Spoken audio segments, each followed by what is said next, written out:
program, brought to you by Gary Allen Communications, was recorded in Pasadena, California in early October 1973, just 1 week after the release from the publisher of Mr. Sutton's latest book, National Suicide. In bringing Mr. Sutton to you, we would like to give you a little background of him, as well as a statement from the preface of his new book, written by himself. Anthony Sutton was born in London in 1925, educated at universities of London, Göttingen, and California, and in 1962 became a citizen of the United States. Formerly a professor of economics at California State University at Los Angeles, he is now a research fellow at the Hoover Institute on War, Revolution, and Peace at Stanford University. Mr. Sutton has written for Human Events, the Proceedings of the U.S. Naval Institute, Triumph, Ordnance, and National Review. Among his several books are Western Technology and Soviet Development, 1917 to 1930, Wars and Revolutions, a comprehensive list of conflicts with fatalities, Part 1, 1820 to 1900, and two forthcoming titles, The Soviet Merchant Marine and Collectivism and War. Mr. Sutton is married and has 2 daughters. And now we would like to take just one moment to read to you a brief notation from the preface to his book. The evidence and the argument in national suicide, military aid to the Soviet Union, will come as a surprise and perhaps as an unwelcome shock to almost all readers. It is a first attempt to penetrate what may ultimately turn out to be one of the most tragic stories in the 200-year history of the American Republic. And now we join the program as Mr. Sutton is being introduced to his audience. I'd like to introduce to you Tony Sutton, Professor Tony Sutton.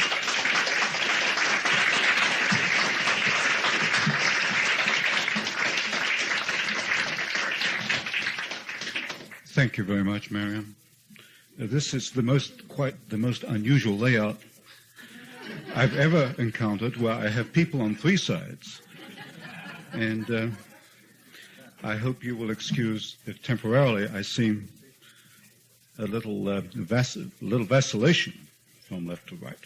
What I'd like to talk about this evening is my latest book, National Suicide, which truly is hot off the press because it, I think, is only due to be released this week. Now, it should be easy for an author to talk about his own book. And usually I think it is. But this one is difficult, because if ever an author did not want to write a book, I am that author, and that is this book. The book itself is a book of facts. There's an introduction.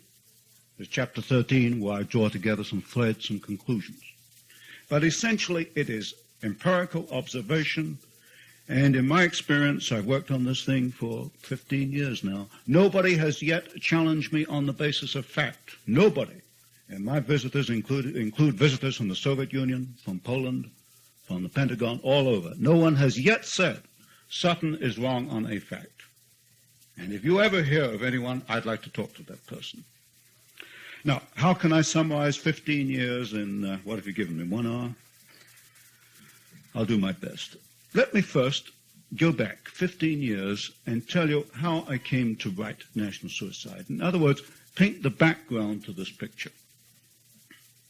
And then, very briefly, I'll tell you what the book is about, and if we have any time left, perhaps I'll try and fill in some of your questions. Now, the threads of the story, I can pinpoint the source quite exactly. 1958, Salt Lake City. I was in a motel. It was a snowy weekend. I had nothing to do. I went down to the only bookstore, I think, in Salt Lake City. The only book that to me looked interesting was a book by Leon Trotsky. Probably been sitting there for 15 years because no one else had bothered to read poor Leon Trotsky. Well, I bought the book and I read it. And I was intrigued. Because Trotsky was writing about Soviet Russia in the 1920s. And Trotsky was in charge of foreign concessions in the Soviet Union. And I had never heard in standard history of foreign concessions in the Soviet Union. It's just not in the history books. This is where Western firms went into the Soviet Union and built the first 5-year plan, the second 5-year plan, and so on, right down to today. There's nothing in the history books about this. It was directly opposed to everything I thought to be true. Now, Trotsky, of course, is a communist. Lies can be truth to a communist. But there was something about the book that rang true. I know, because I had a technical background, that you just do not build steel mills and nitric acid plants from scratch. There's got to be a technology. There's got to be a lot of technical work, design work, preliminary work. You just don't start and build a 5-year plan. Obviously, they got the technology from somewhere, so I started to dig into it, and that's a long story. By about 5 years, by the early 1960s, I knew that I had something which had not previously been reported. But there were gaps in the picture that I was beginning to outline. What broke it was I managed to get access to the State Department files, and I think they've regretted today that they ever let me into the State Department files.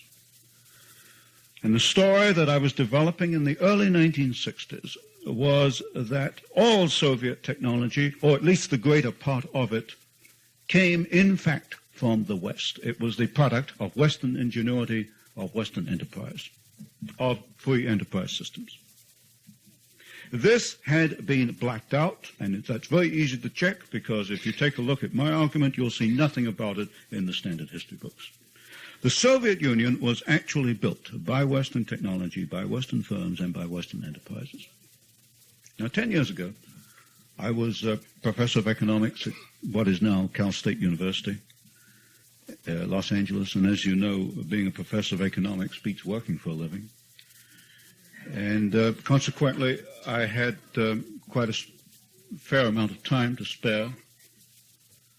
The students kept out of my hair, going a couple times a week and give a few lectures. So by 1966, I had the first volume written. It's called Western Technology and Soviet Economic Development, 1917 to 1930. The second place I sent it to was the Hoover Institution at Stanford University. They accepted it right away. It was published in 1968. This, by the way, is the all-time, I'm not bragging, but I want to fill in a picture, because this becomes important later on. This is the all-time bestseller in the history of the Hoover Institution. Up to that point, I had not been able to get backing from anybody. I was even naive enough to ask the Council on Foreign Relations. I thought this was a research outfit, and they were very polite and said, no, we can't help you. So that was my money that went into that thing. But I'll give credit where it is due. Hoover Institution picked it up and ran with it and brought it out in 2 years. Then I went to work on the second volume, which was 1930 to 1945. I was still teaching. The last part of this was written at the Hoover Institution. Again, it was brought out very quickly. By 1971, the second volume was in print. Then I went to work on the third volume, which covers the years 1945 to 1965. That was finished 3 years ago. It was accepted for publication 3 years ago. It is not available today. It was scheduled for publication early 1972. If anybody wants to challenge it, I have the page proof, and I can send you a Xerox copy of the title page with the copyright date 1972. In other words, Volume 3 has been ready for publication for 3 years. It has not been published, through no fault of mine. You can make what you like of it. I just state the facts. So what I've got then are 3 volumes published at Stanford. They are a precise technical examination of Soviet technology and industry. I take each Soviet process in turn. I trace back the technical origins. I'm not going to bore you with it. But just to give you an example, I will take the iron and steel industry, the classical blast furnace process. I'll look at the Soviet blast furnaces. I'll trace back the origin to the West. It's this kind of thing, very precise. Let me give you another example. I know that exactly 68% of the Soviet merchant marine has been built in Western countries. I know that 82.1% of the marine diesel engines in these ships have been built in the West, and the other 20% were built in the Soviet Union at Bryansk and Leningrad under Western technical assistance, under Western license. They've got 6,000 ships. I probably know more about their ships than you know about your automobile. I know the cylinder diameters, the piston stroke, the model numbers of every diesel engine, every Soviet ship. I didn't get the information from Washington. I had to get it from the Soviet Union. A socialist country with apparently complete censorship. Now, you can be the judge, because what I did in National Suicide, I have reprinted the list of Soviet ships used to supply Haiphong, 96 of them. And the list is here, and I've listed the name of the ship and its Soviet register number and where the engine came from and who built it. It's all there. That's Appendix A. So you can judge whether I'm giving you a fair story or not. In general, then, I found that, if you want a ballpark estimate, I found that about 90-95% of Soviet technology came from the West. There is some Soviet technology. For example, medical sutures. They have a little wound stapling machine, which I think sells even in the United States. There is some, but not too much. Their best work, I'm not saying the Russians are stupid. Their best work is in pure science, mathematics, science. They cannot innovate because of a statist, central planning system. It is the system that stops innovation, not the lack of Russian ability. The Russians are just as capable as you and I. Now, my first two volumes were reviewed quite widely. Again, I'm not saying this to build up myself. I don't have to. It is part of this picture. Reviews from France and Germany and Holland, but I can't read Dutch, so I don't know. I think it's good because I know enough German to, I think I know what they're saying. Those from France and Germany are excellent. They're enthusiastic. For example, I've just read one from France which says, if all American scholarship can maintain this standard, then it is from America that we will see the definitive works on world communism. They don't know quite what the American academic institution is doing to me, but we'll get into that later. Those from the United States are much less enthusiastic. And, of course, those from the Marxists are a bit sour about the whole business. Oddly enough, some of my most interesting visitors come from behind the Iron Curtain. And not one of them yet has challenged me. They accept what I say. They know what I'm saying is the truth. Now, here we get to the crux of the problem, why we're here tonight. By 1968, it was obvious to me that the Soviet military-industrial complex also originated in the West. Not only the economy, but the military aspect. And this military complex was integrated with the so-called civilian economy. Now, what they say in Washington is quite different. They say, no, there are two separate structures. You've got a military structure and you've got an economic structure. And if you deal with the economic structure, this has no effect on the military structure. This is nonsense. And I think they must know it. Because I quoted in National Suicide examples where the Soviets themselves say that the two structures are very, very closely united, and indeed that imports, the first priority in imports goes to military goods. But there's another point here. All military goods need industrial products. You don't just have a machine that turns out tanks. You make a tank out of steel, out of aluminum, out of nylon, out of plastics. These products are also used in the civilian sector. You don't have separate steel mills for tanks. Of course not. You just buy your steel from the civilian so-called economy that uses a somewhat different specification.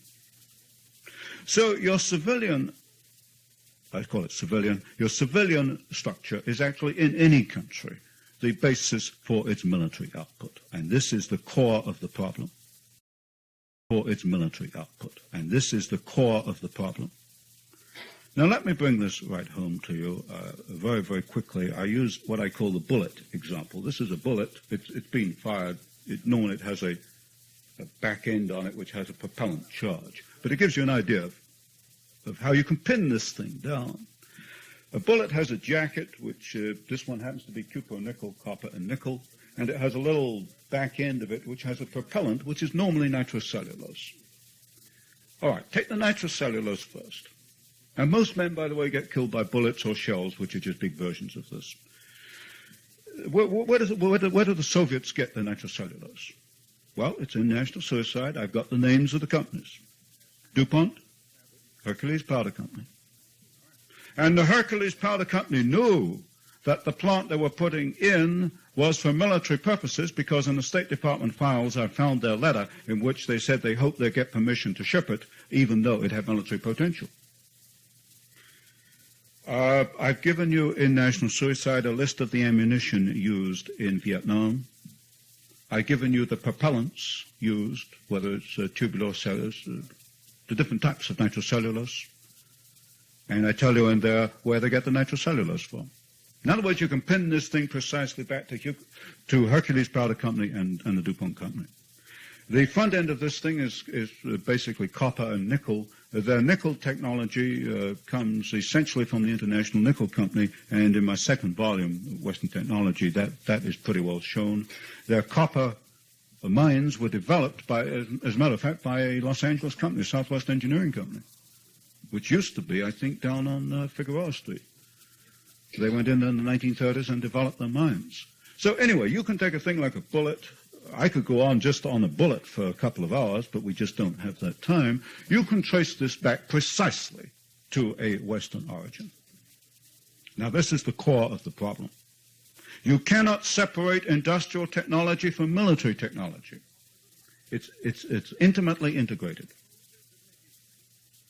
Now, when you sell to West Germany or Great Britain or Australia, you don't worry whether the product has any military application, because these countries have no hostile intent. And intent is the major word. What is Soviet intent? You first got to look at that. If it's peaceful, then it doesn't matter. You can ship them machine guns. It doesn't matter. If it's hostile, then you don't ship them anything. You just leave them alone.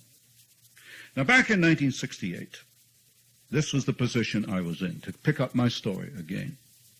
We had a war going in Vietnam, which was being supplied by the Soviets. We had an administration in Washington that was repeating the 50-year myth of peaceful trade, and I've shown here a brief history of this 50-year myth. In other words, Washington was stoking up the war indirectly. It was shipping into the Soviet Union. The Soviets were using this technology to manufacture arms, going to Vietnam, completing the circle, coming back and killing Vietnamese and Americans. Let me give you a couple of examples. American pilots over the Ho Chi Minh Trail, they made comments that the Soviet trucks run by the North Vietnamese look like American trucks. They look like Ford trucks. What the American pilots didn't know was that they were Ford trucks, made by Gorky. Gaz is the symbol. Gaz 69, the whole series of model numbers with that prefix. Gorky was built by the Ford Motor Company. The equipment has been consistently brought up to date since the 1930s. And what worried me very much was in 1971, while Gorky trucks were on the Ho Chi Minh Trail, I could trace a shipment out of a New York company going into the Gorky plant, more machinery. In other words, I could precisely identify, even without government information, because obviously I don't get that past a certain point, I can precisely identify the circle. You stoke it up at one end, it comes back and hits you at the other, and you wonder why you can't stop the war. Of course you can't stop the war. The more you stoke it up, the more they're going to keep it going. So in 1971, I could say that there was a very real problem here. I suspected that perhaps my volume 3, I didn't know, I suspected that perhaps it was going to be held up. In 1971, I wrote to the Department of Defense. And I said, will you declassify enough files for me to write 1 or 2 volumes giving the military version of my 3-volume economic study, a sequel to the Stanford series. I received a reply right away asking for a list of the files, and I went right back. Mostly I asked for Russian technical manuals, Russian reports. They've got all this stuff.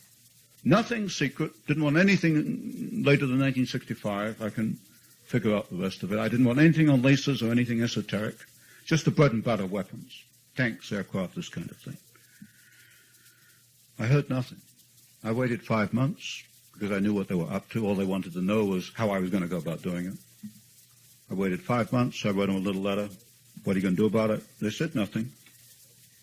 You can be the judge because I reprinted the correspondence with the Department of Defense. My first letter was to Melvin Laird as Appendix A of National Suicide. And you can judge for yourself my correspondence with the Department of Defense. So that was my position, middle of 1972. Obviously, I wasn't going to get very much assistance to write the military version. I sensed, I had no proof, I had sensed that this was not going to be a particularly welcome study. Then I had an opportunity. American Conservative Union called me and said, "You want to go to Miami Beach and give 15 minutes testimony?" I said, yes. This was a surprise, I think, because for 10 years I kept away from everybody. I only very recently started to emerge. I wanted to complete the thing before I emerged. I went to Miami Beach, subcommittee number 7. I made a statement, no questions. The only meeting I've ever had in my life where I had no questions.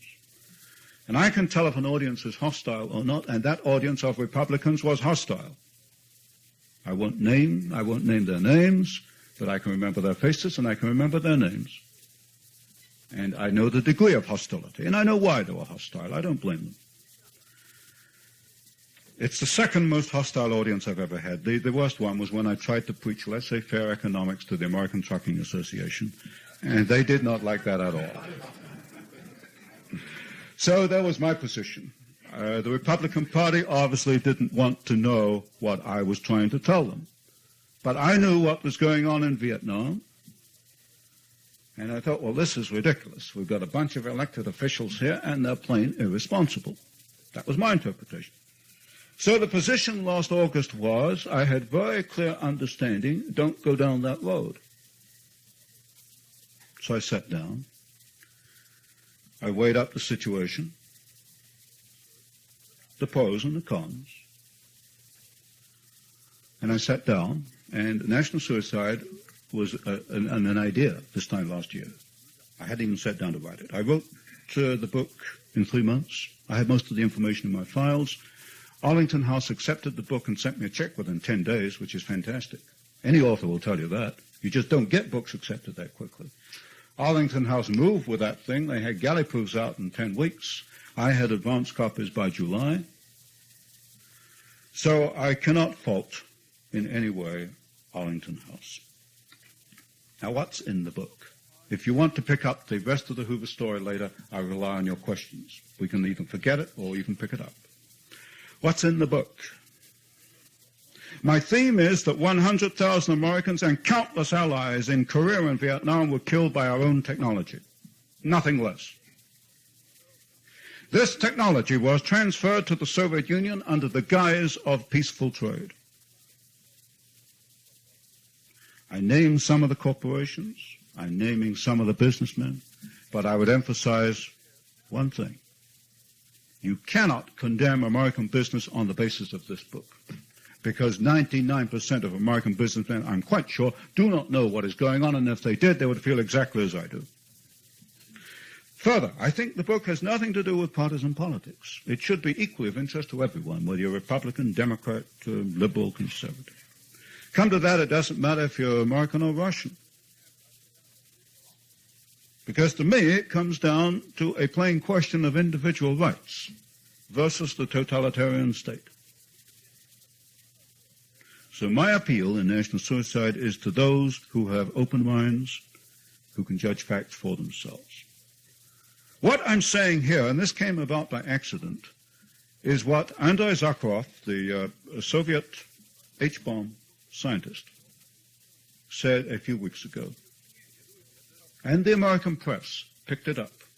Zakharov said, "You are fools. Your trade is building up the Soviet Union. The Soviets are using it to build a bigger military establishment. Détente is a phony." He didn't use the word phony, but in effect he said that. I can't even think what it would be in Russian right now, but still. What I'm saying here is, by accident, what I've got in here is the empirical backup to what a very brave Russian tried to tell the United States. And what happened? Read Mr. Kissinger on Andrei Zakharov. He's a Russian, and he'll pay for that. A Russian saying trade solves Soviet problems. We have no intellectual freedom in Russia. I'm going to end up in a mental institution because I said this, even though I'm probably the best-known physicist in the Soviet Union, certainly in the field of atomic energy, atomic weapons. What does Kissinger say? Ignore Zakharov. You mustn't interfere in Soviet internal affairs. We might disturb the Russians. It's an odd situation. A Russian warns the United States, and the United States ignores the warning. So let me very briefly tell you what I've got in the book. I hope it won't put you off reading it. I'll take that risk. First of all, I got a brief introduction, kind of a warming up thing. Oh, by the way, right in the preface, I say that while I've written the book, that I was denied the information from Department of Defense, and consequently we have censorship, and I point to Operation Keelhaul as another example of censorship. And my hope is that the public reaction to this book is going to blast loose enough files for me to write the academic version. So in the first chapter, what I've frankly got here, I've outlined the history of so-called trade, what I call the détente aggression cycle. In other words, what the Soviets do, you can see this going back over 50 years. They are aggressive at one point, say in Korea or Vietnam, and then they plead peace, and this détente phase is used to bring in more technology. And you can identify this. They act peacefully. They say, let's live in peace. Détente. They did this in the early 30s. The United States goes in there, builds it up. The American taxpayer pays for it, 2 credits. Then they turn right around, and you get another war going. It's a cycle. And you can identify this cycle, and I've begun to identify it in this book. And then I talk about the persecution of Russian Jews, Russian Baptists, and Lithuanian Catholics. I'm neither a Jew nor a Baptist nor Catholic. But these people have a right to live. They have a right to their religion, and I feel very deeply about their persecution. And so I have brought this in to show that if you think the Soviets have mellowed at all, then go and talk to some of these people. Then I've got the various sections on the link between casualties and trade, which is not, I think, been pointed out before. They say, as you trade, so there's a greater inclination to peace. Well, I've got a little diagram in here which says the more you trade, the greater your casualties. The black marks are the increase in casualties, and there's a line showing the increase in trade. In other words, according to my analysis, the more you trade, the more casualties you get. But of course, this is lost in Washington. Then in Chapter 4, we get right down to facts. How we built the Soviet military-industrial complex. Who built it? It's very interesting. Some companies are identified with this, some are not. I'd never heard the name General Motors linked with Soviet trade until Wall Street Journal last week. Apparently, they've finally given way.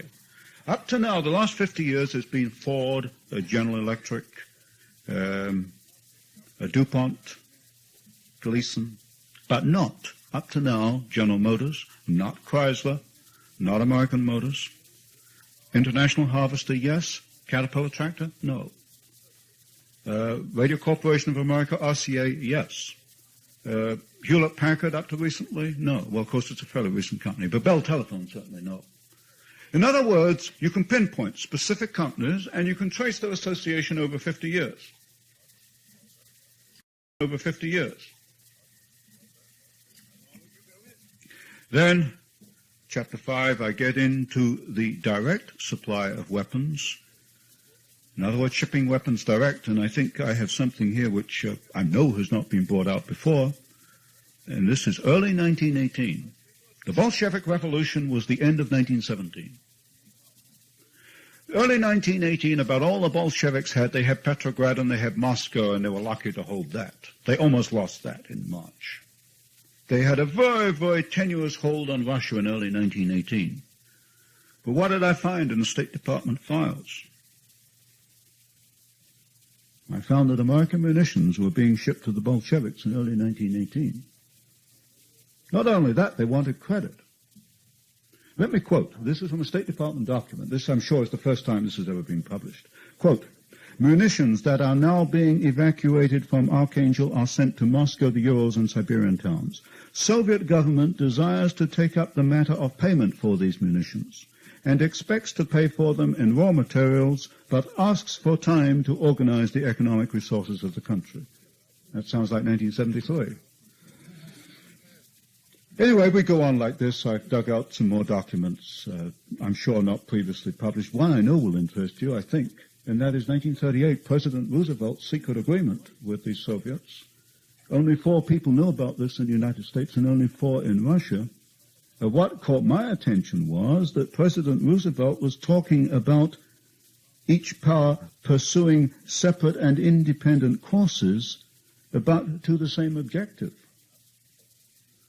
And I didn't quite catch on to that at first, but it recorded in my mind, and then I dug it up later. Let me read what President Roosevelt... this is a report, by the way, by Ambassador Davis about this agreement between Roosevelt and Stalin, known to only 4 people in the United States and none in Congress, 4 in the executive branch and 4 in the Soviet Union. Quote, this is Ambassador Davis reporting on this. It would be the part of prudence and wisdom on the part of each government to familiarize the other with facts which might be of substantial value in the future by reason of similarity of purposes and necessities, even though each power were pursuing separate and independent courses. At that very time, the Soviets were stoking up a war in Spain. They were certainly murdering their own people. That was the year when they killed, I think, 10,000 officers in the Red Army. And here we get President Roosevelt talking about similarity of purposes and a common objective. So, just at random, we go on then to a section on, we get down to the technical aspects then. For example, I've got a section on Soviet missiles, the fact that they are using American accelerometers, and how the accelerometers got there, and how the ball bearings, the miniaturized ball bearings, which you need for a missile, the company that, Brian Chuck and Grinder Company in the United States that sold this equipment. Congress itself said this was a matter of life and death to the United States. It was a tragic error to ship these. The shipment was stopped in the early 60s, but it was released very recently by President Nixon. In spite of the fact that Congress said this is a matter of life and death, President Nixon released the export of these particular machines for machining the races on miniature ball bearings, which is something the Soviets had never been able to do. In fact, I think there's only one company in the United States can do it. So they get more missiles that way. Then we go through other chapters. The Russians at sea, I look at their navy. In the air, I point out, for example, that the MiG-15 had a Rolls-Royce engine. And, in fact, Soviet jet engines do derive from, there are two separate derivations. One goes back to the Rolls-Royce, Neen and the Derwent, the Tay, in the late 1940s, and the other from BMW and Junkers, two different series. And then I've got a chapter here on Congress and the bureaucrats. We spend $5 billion a year on intelligence, and apparently we don't know what's going on. I give examples of false statements made by Congress to Congress, not as far as I know to the administration. Then, chapter 13, I ask the obvious question: why have we done this? I don't come to a definite answer because I don't frankly know. But I give you 6 alternate answers, and you can take your choice. 1, it's going to build a peaceful world. It's détente. If we mellow the Russians, they'll come to love us, and we'll all live happily thereafter. So far as I know, nobody has ever said that détente includes the shipment of military goods or includes the build-up of their military structure.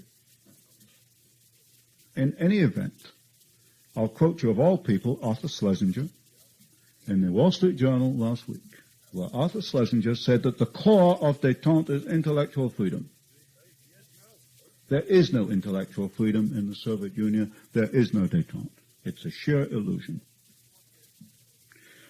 So I kind of rule that one out, obviously. Then it could be an accident. Maybe the policymakers in Washington are dumber than the most pessimistic of us think they are. You know, you go look at the wheat deal.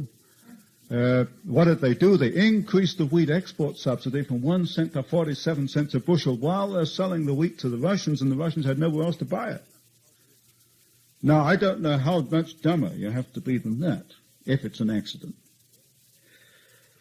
So anyway, it could be an accident. You can make that case. Then I say, well, there's another possibility. Maybe we have no policy at all.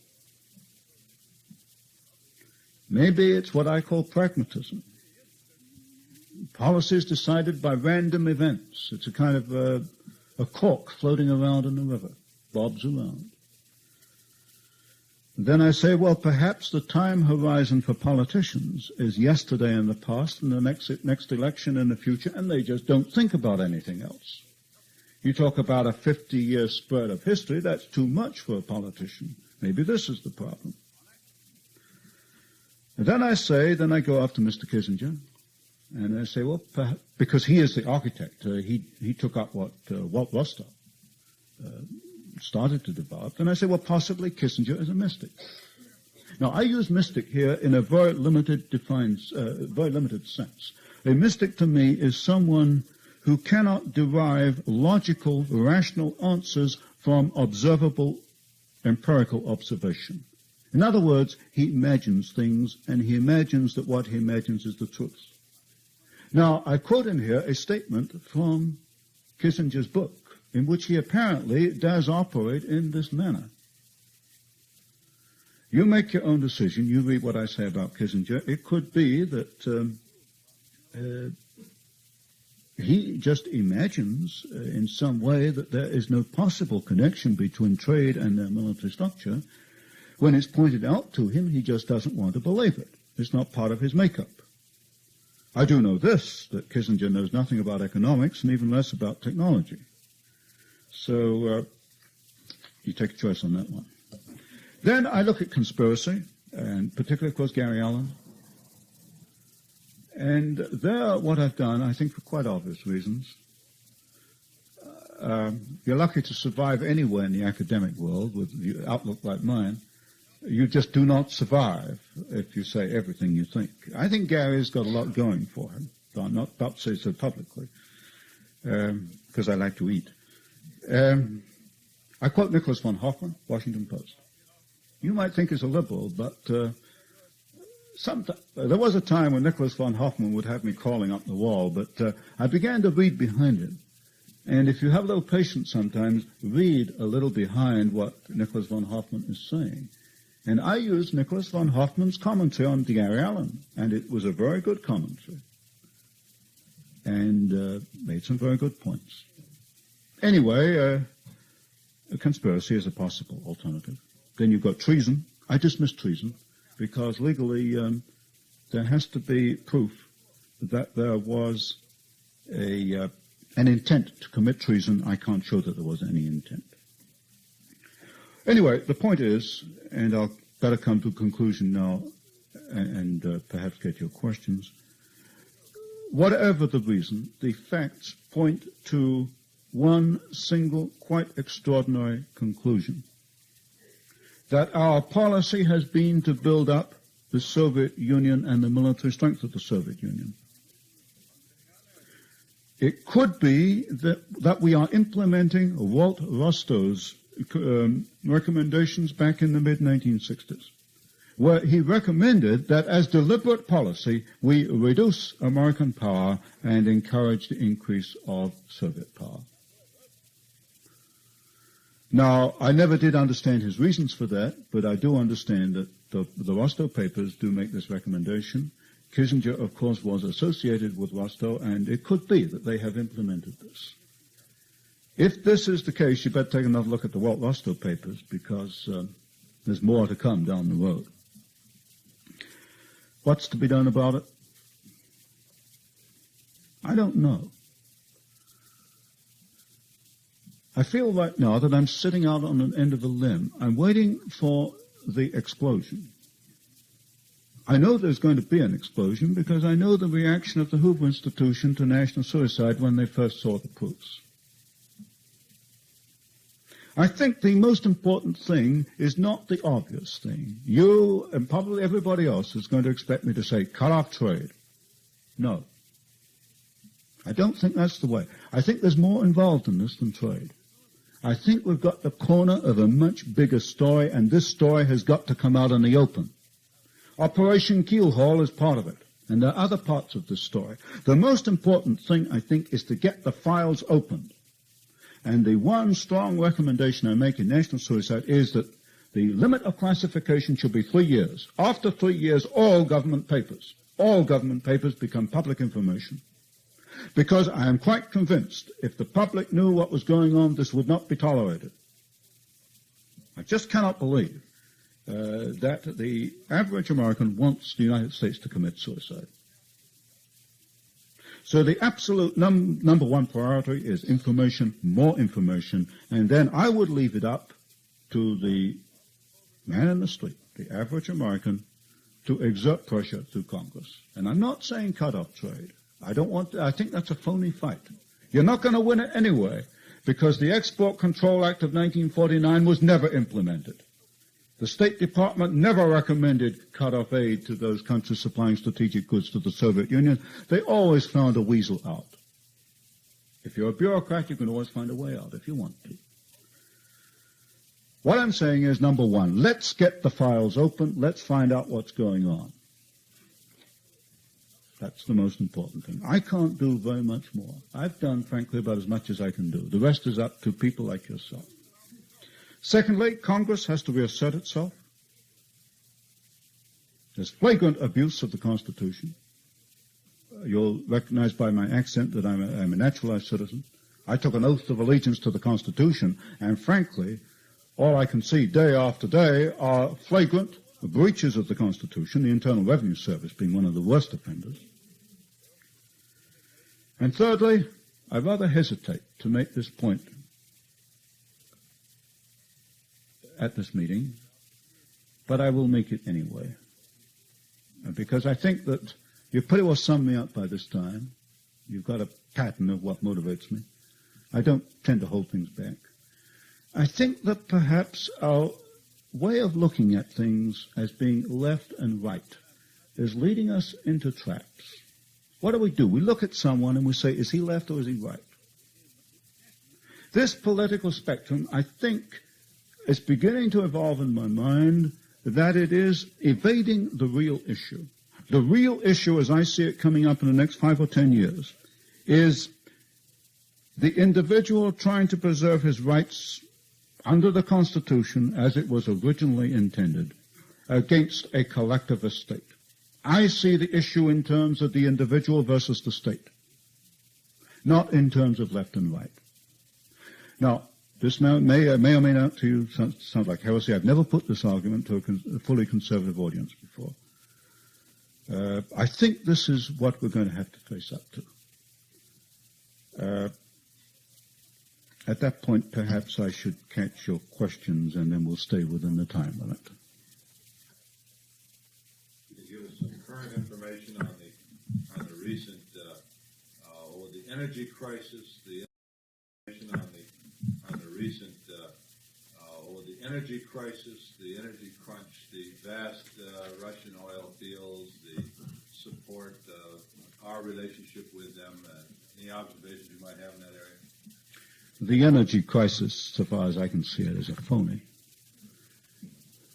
take a look at the Department of Commerce, U.S. Statistical Abstract Reserves of Natural Gas in the United States.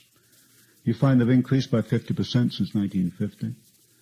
I think this year's output of natural gas is about 7% of total reserves. We have twice as much gas in the ground in the United States as has been produced in the whole history of production of natural gas going back to the late 19th century. What caused the apparent shortage, you go back to the Natural Gas Act of 1938, which gave the government the right to intervene. You take the 1954 Phillips Petroleum decision, which put a ceiling on natural gas prices, and of course this reduced incentive for natural gas producers to produce the gas, so you get a shortage. Anytime you interfere with a laissez-faire economy, you're going to get problems. This natural gas shortage was created, obviously, by government interference. Crude oil, I wrote a paper back in '69 in which I predicted almost exactly what has happened. I'm going to have to dig that paper out, but I even predicted, I think, the Libyan situation. So, I mean, I've got actual empirical proof that my projection was right there, that we should have lifted import quotas a long time ago. That covers your two main. Of course, then you've got the environmentalists as well. But this heavy influx of American technology now being talked about to the Russian area, so that we will develop the field, we'll put together the refineries. Is this another similar to the steel business? Well, yes, but the estimates are that Siberian natural gas is going to cost about anywhere between 2 and 4 times as much as Texas gas. It can only be done if you get credits from the Import-Export Bank, and I presume that will be done. It is a parallel to the situation of the 1930s. There's little question about that. It makes us dependent on Soviet gas. There's supposed to be mutual dependency, but look at it this way. Supposing the Soviets don't like us making a noise, for example, about Soviet Jews. They just turn the taps and cut off the gas. We're left high and dry without gas. Sure, we're dependent on them. But what about if we ship technology in there? They can use that for 20 years, for 30 years. You can't just pull that technology back. In other words, what we've committed ourselves is to a very wonderful thing. In other words, that our shipment of technology there is vital to them and is irreversible. But what they ship back is reversible in the sense they can cut it off anytime they want to. So we get absolutely the worst end of the deal. There's no question about that. By the way, on the SALT Treaty, talking about bad deals, that one, I've got a little section on that. That one is almost unbelievable. Each country, Soviet Union and the United States, gets 2 ABM systems, and each capital country gets 1 system, and they can put the other system anywhere they want. So the American system goes in Washington, and the Soviet system goes in Moscow. But what have you got in Washington? If there was a threat of nuclear attack, you evacuate the bureaucrats, and all you got left is a lot of stones and waste paper. So, all right, drop all the bombs you want on it. But what if you got in Moscow? You've got the most important section of the military-industrial complex. Their main plants are in Moscow. So what you've exchanged here, it must have been brilliant to bring this about. You've exchanged defense of nothing for defense of the most significant part of the Soviet military-industrial structure. Now, I can't think of anything much crazier than that. I'm sorry I got off the track, but it just reminded me of that one. Yes, sir. On what basis do you say that, or do you assume that we all divide everything into the right plan? Excuse me, sir. I did not. The question is, by the way, on what I said about right and left. Excuse me. I did not mean to imply that that you were individually doing it. Frankly, how I usually use that is not in relation to American political parties at all. It frankly doesn't enter into the picture here. Where I think it's got to be used is in a broader scale, where you're talking about national socialism on the right and international socialism being communism on the left. It's that broader political spectrum. In fact, Gary Allen in his book has got something very similar to what I'm saying, if not the same. He's got that spectrum, and I think Gary in his book says that the left-right spectrum is misleading. You've got to look at it in terms of a degree of centralization of power, which is exactly what I'm trying to say. Those two little diagrams in Gary Allen's book are exactly what I'm trying to say. Yes?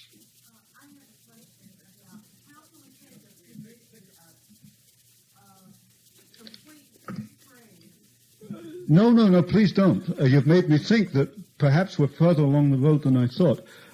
See, I'm at the end of a research project. And the conclusion in my mind is we're not going to solve this thing by clamping down on trade. I think we can do it with more information. Now, that's a long, long way from developing policy. What are we going to do? And there's got to be all kinds of discussion between what I've arrived at and where you actually go.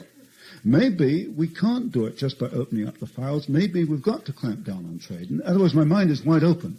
But the point is, I'm at the end of a research stage, and I have these ideas developed. But this is a long way. If you're thinking in terms of resolutions, no, please. I mean, let's get some policy out of this. And this thing's now got to be kicked around and see, where do you go from here? It may be you have to cut off trade but fire the bureaucrats you've got and get some you can trust. Maybe that's the way to go. Next step is definitely information. In other words, hold as you are with trade. Hold with the clamping down on trade as a temporary position. But don't commit yourself to it for 50 years, I would suggest. But information is vital. You've got to find out what kind of deals have been made with the Soviet Union. That's vital, because I suspect the worst. I suspect they've sold the thing out just lock, stock, and barrel. Now, that's my suspicion. Yes, sir.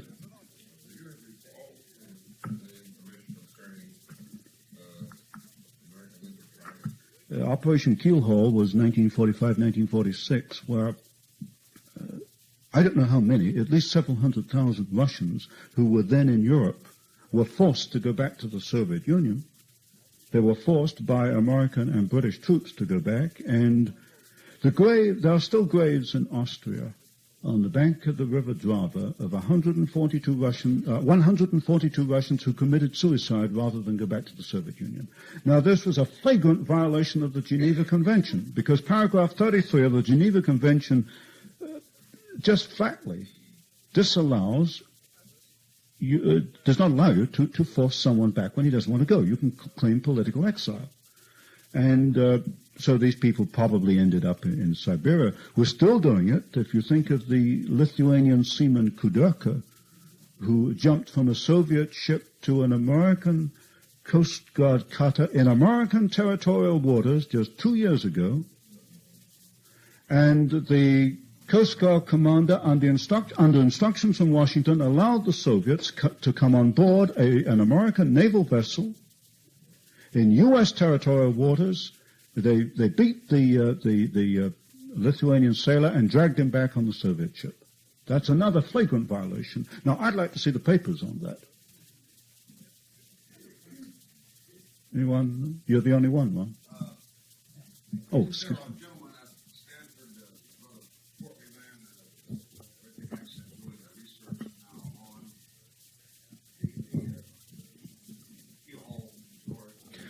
That was Epstein, Julius Epstein. I don't think he's there any longer. Julius Epstein has spent many years, 15 years, working on that. He knows more about it than anybody else. I came into it because I could see what he was doing. He was doing in that what I was trying to do in Western technology, so every chance I get, I just mention it to make sure that as many people as possible know about it. But he is the man on Operation Keelhaul. Yes? Do you think that the present hearings of Watergate and the grand jury indictments and the special investigator and all this, do you think this is going to lead to any declassification? I'm not optimistic. I know Mr. Nixon has said that this is going to be an open administration, open information. But he also said the taxes weren't going to be raised and a number of other things. In other words, I don't think that they will change one little bit until they are forced to change. And it is going to take a great deal of public pressure through Congress. I just do not think they're going to change voluntarily, for good reason. I have read something like over 10, 15 years, perhaps 250,000 State Department documents, either read or scanned them. And if that material had come out at the time, for example, Colonel House cabling Wilson at the time of the Bolshevik Revolution suppressed criticism of the Bolsheviks in American newspapers. If that had come out in 1917, imagine the uproar that would have created. And I think the same thing is going on today. I don't know, but I suspect. I don't think they will do it voluntarily. I think it's going to take a great deal of public effort. But I do think it is vitally important. Yes, sir? There are examples of policy being used in that manner. In other words, if you want to bring about something, you've got to have a kind of a wall to batter up against to bring it about. It's the Marxian, thesis and antithesis brings about a synthesis. There is no question in my mind that the so-called international bankers are very much in the middle of this thing. There is a group, I call it the establishment. It seems to be a transatlantic establishment, and I know that because I have English sources. There's a transatlantic link, there's no question about this. It pretty well controls policy, there's no question about that. Whether you call yourself a Republican or a Democrat, the same people. Look, Kissinger was under Kennedy, Johnson, and Nixon. They're pretty well running the show.